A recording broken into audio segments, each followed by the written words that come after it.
Section 2 from Unit 3 is about elements and compounds. Let's start with the definition of an element. It's a pure substance that cannot be separated into simpler substances by physical or chemical means. So if you try to break it down any further, it no longer behaves like that particular element. 90% of elements occur naturally.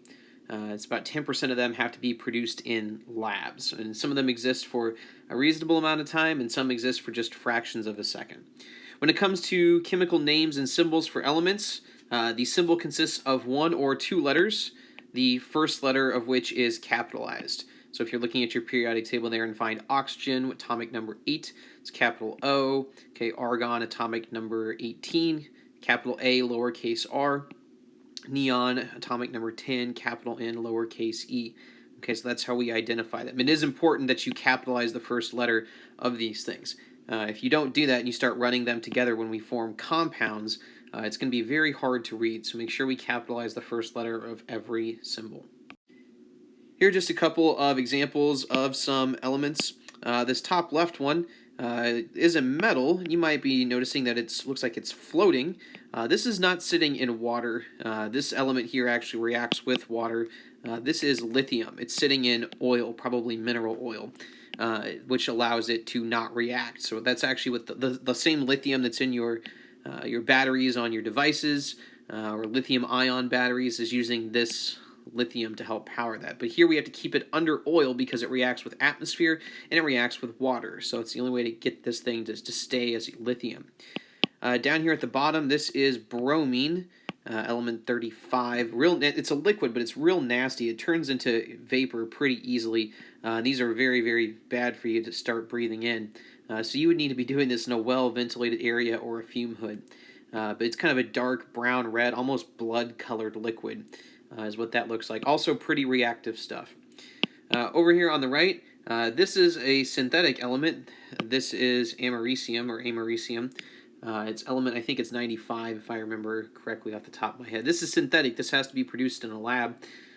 So why do we spend time making these elements, these synthetic ones? Well, sometimes there are actually practical purposes for some of them. This one, for instance, is put in smoke detectors, which allow it to detect smoke.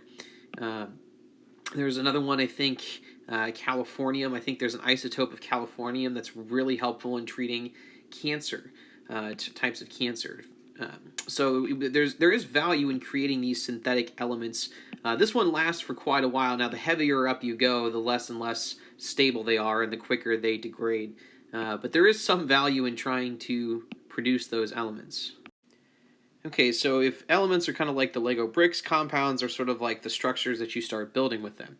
The definition here being that a compound is made up of two or more elements that are combined chemically. Most matter on Earth's surface exists in the form of compounds, because elements generally want to react. There are a few that don't, but a lot of them want to react, and over time, right, the Earth is 4.5 billion years old, there's a decent chance that most of them have already reacted.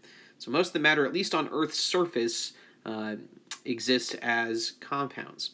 There are more than 50 million known compounds, but there's really no limit to this number, mostly because of carbon chemistry, organic chemistry. There's just all kinds of stuff that we can make with it, so it's really an infinite possibility of what we can do because of carbon, which we'll talk about later. So how do we do this? We use the chemical symbols to name and write formulas. We'll go ahead and make sure we write this correctly here. So something like sodium chloride, table salt, it's 1 part sodium, 1 part chlorine. So we find the sodium off the table, capital Na, capital N, lowercase a, chlorine, capital C, lowercase l. And since it's 1 part of each, we write it like this. We don't need to write any numbers. If there are no numbers, we assume they're both 1. If we get something like water, which is 1 part oxygen, 2 parts hydrogen, its formula is H2O. And we do write the number after the symbol, and below the line is a subscript. So it should say H2O. You'll notice that the program I use to record all this changes all of it, so I have to physically go in and rewrite them correctly. So if you ever see a mistake on there, it's probably just this program making that change, and I just didn't catch it. So they should be behind the symbol and under the line as a subscript. When we look at the properties of a compound, the properties of a compound are different from those of the component elements. Okay, so a classic example here is like water, made out of hydrogen and oxygen. Uh, so H2O at most temperatures, at least here on the surface of Earth, is a liquid. Okay, uh, but it's made out of hydrogen and oxygen. Right, water, liquid water, not flammable, not dangerous, generally unreactive. But the things it's made out of, oxygen and hydrogen, are very combustible gases. These would burn. As long as they're in the presence of one another here, you can make water by just simply burning hydrogen and oxygen. So these things will burn, and they're gases. So just because something is made out of combustible gases does not make the compound then combustible, okay, or even necessarily a gas. Another good example down here, this is potassium metal, and then this is iodine. An elemental iodine is actually I2. It's an iodine bonded to an iodine. And you'll notice here that the oxygen exists as O2 and H2. We'll talk more about diatomic elements here later on. Metal potassium is extremely reactive, very dangerous stuff. Elemental iodine, it's fairly reactive, not something you want to breathe in. These purple fumes coming off of it are not ideal. But it forms a compound over here when it reacts called potassium iodide. And this is generally, I mean, as long as you're not, consuming it like crazy, this is not as dangerous, okay? It's not reactive to touch like the potassium would be. It's not spontaneously turning into vapors like the iodine here is, okay? And in fact, if you have like a potassium or iodine deficiency, you might get prescribed potassium iodide to try to increase some of those ions, okay, in your body if you had a deficiency there. So this is not as dangerous as these other two things that it was made out of. Notice, right, solid, now we got like a crystalline solid. So metal, non-metal, crystal. Here's a really good breakdown of our understanding of matter and all of the ways that we can separate it. We have mixtures and pure substances. We can go between those with physical changes. Mixtures are either heterogeneous mixtures or homogeneous mixtures. Okay. Pure substances are either elements or compounds. We can go between elements or compounds with chemical changes. All right, and you got examples of each of these on the bottom there.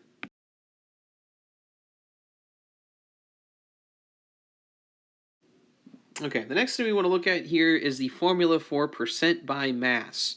So this is we're going to figure out what percentage of a compound is a particular element. All right, so the formula here is percent by mass, which I've just abbreviated PBM. It's the mass of the element divided by the mass of the compound times 100. Okay, so we're going to look at this example over here and do it. Okay, so this compound is made out of three things: carbon, hydrogen, and oxygen, and it gives us the total mass in grams is 20.00. So let's say I want to figure out what percentage of this compound is carbon. So the percent carbon by mass, I need to take the mass of carbon, okay, which is 8.44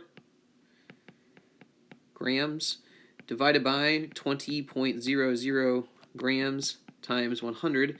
And you'll notice when I look at that, the units for grams cancel out. So I'm actually going to end up with a unitless percentage. Okay, that's what we should get.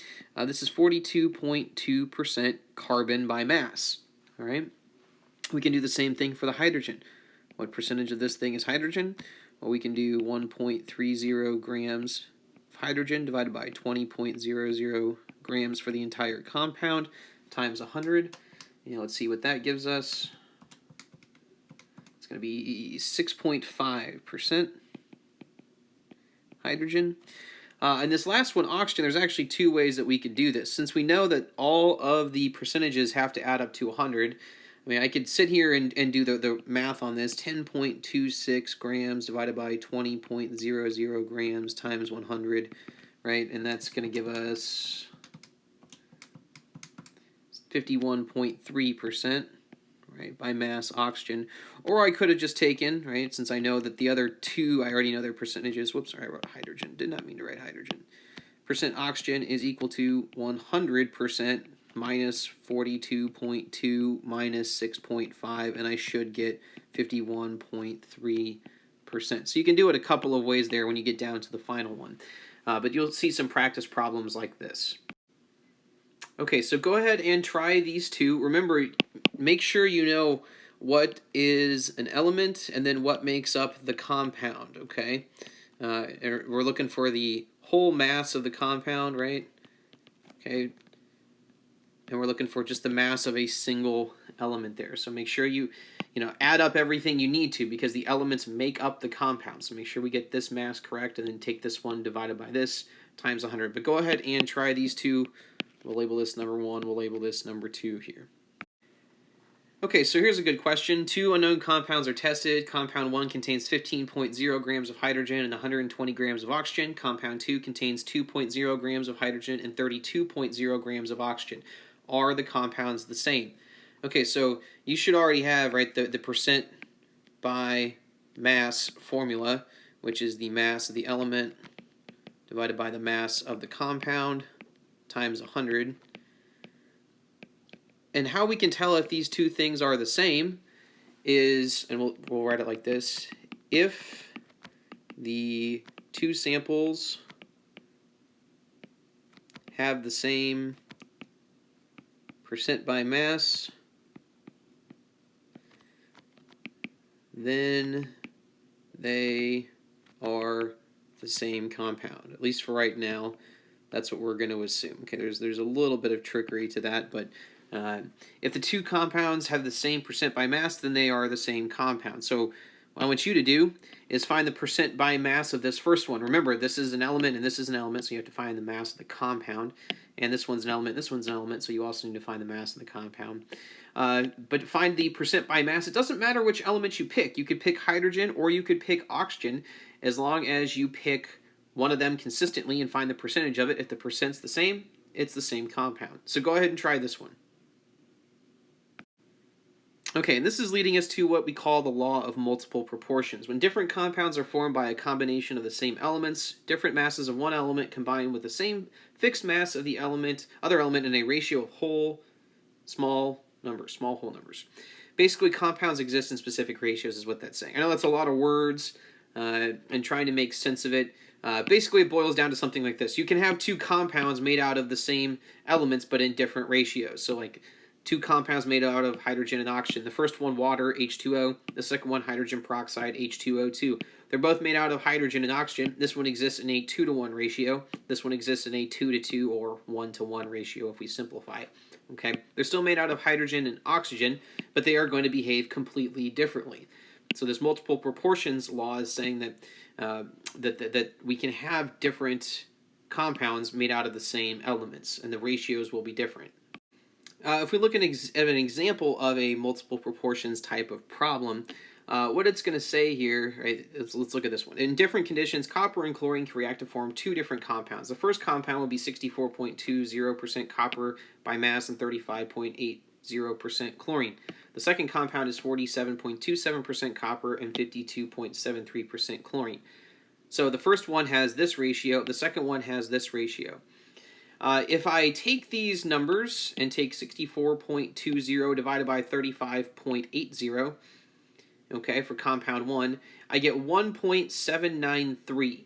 So that means the ratio of the mass of copper to the mass of chlorine in the first compound is 1.793 to 1. Okay, this one is 1.793 times greater than this number is basically what that's saying. And if I do the same thing to the second one, 47.27% copper, 52.73% chlorine. If I take this first number divided by this number, I end up with 0.8964 copper to chlorine. Okay, so this one is 0.8964 times the value of this one. So obviously this one's a lesser number.